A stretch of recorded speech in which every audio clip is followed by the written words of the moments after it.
sometimes I feel like they don't understand, if that makes sense. And I'm saying that to say,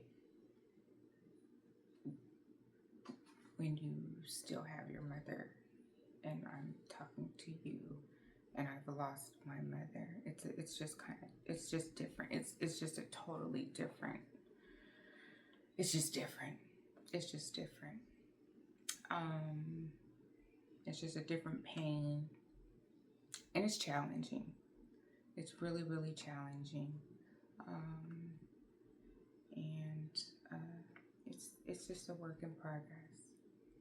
So I say that to say, if you have your mother, again, work on the relationship, do all you can, repair it, and you know, love on everybody you can while you have them here, because no day is promised.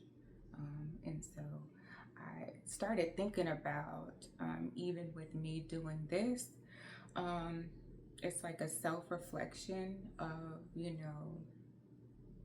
I don't know, is this something for my kids to look at, for them to see me in a different light, for them to always have of me one day, because I just think about, I'm 46, and I think of my son being 46 and my daughter being 46, and then what that would look like for them with me not being here. I just don't, for me, I don't feel like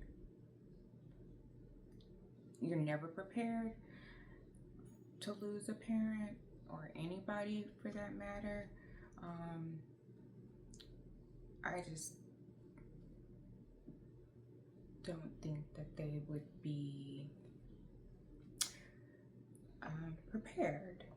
So I feel like in this space, they'll be able to see me and maybe learn another side of me and capture something from me that they never knew, and hopefully hold on to that forever. So that's kind of like the piece of the pie that hopefully will come out of this, because this is definitely still new to me, and I'm still finding my legs in this, because it's still new and I'm treading in uncharted territory, because I'm not an open book. I'm very guarded and very reserved, but I think that's just part of how I was raised too. So that's something else that I will possibly talk about this month, maybe a little bit, because basically this is all about myself. It's not about anybody else, but I feel like since it is June and Father's Day is this month, I will talk a little bit about my dad, because I feel like this part of me, what you're seeing right now, would be only my cousins and my family know my childhood nickname. This is this side of me that you're seeing right now, and my dad would be saying to me, like, Mimi, don't be no punk. And this is me not being no punk, because I would never do anything like this. So I'll talk a little bit about that, because this is me not being no punk, and that's where I get there's two sides of a coin. So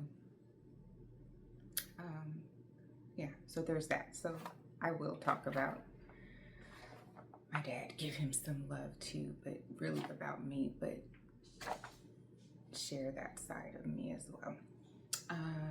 So yeah, and I want to give some shout outs too, because I had a niece who graduated. So shout out to her. She graduated from high school.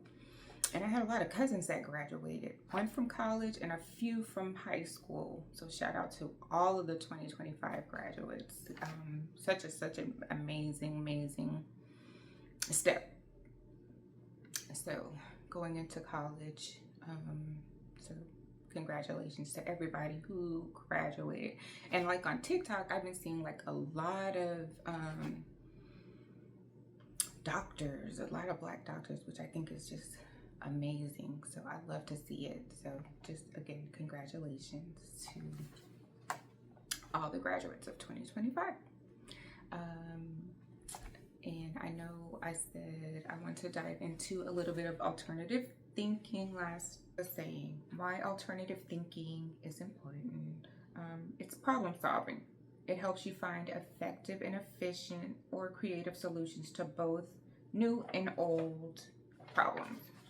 So why that's important is I feel like in everything that you do, you should go into it with the perspective of you can make it out. And I think that goes hand in hand with faith. So without faith, I feel like you don't have anything. I think even before I knew it at a young age, I had to have faith. I was taught at a young age about faith from my great grandmother. She took me to mass at a very young age, and I didn't realize that I was being taught that at such a young age until, you know, I was going through life and it would start coming back to me. That's what I was really working out and putting into my day-to-day life. Faith and using my alternative thinking of, you know, navigating and knowing that, okay, there's always a solution. I mean, it may not always look how you want it to look, but there's always a solution. There's always light at the end of the tunnel. At the end of the tunnel, it's not always gonna look pretty, but you can make it. Like I always feel like, for me, there's like times in my life that I did not think I was gonna make it. Like I'm telling you, as a teen mom, I did not think I was gonna make it. Like I didn't want to make it, and I made it. So that was at 13 years old, having alternative thinking. Like how did I learn that? That was embedded in me from my great grandmother. So I say that to say that, you know, I know each day is a struggle, but each day is worth it. So just continue to keep going and know that each day is worth it and that you're loved and appreciated, even though I'm sure some days don't feel like it. But know that there's always tomorrow, you know, and make sure that you love yourself, because if you don't love yourself, who's gonna love you, you know? So love yourself and take care of yourself, and give yourself grace and extend that to others as well. So I'm gonna leave you with that, and until next time.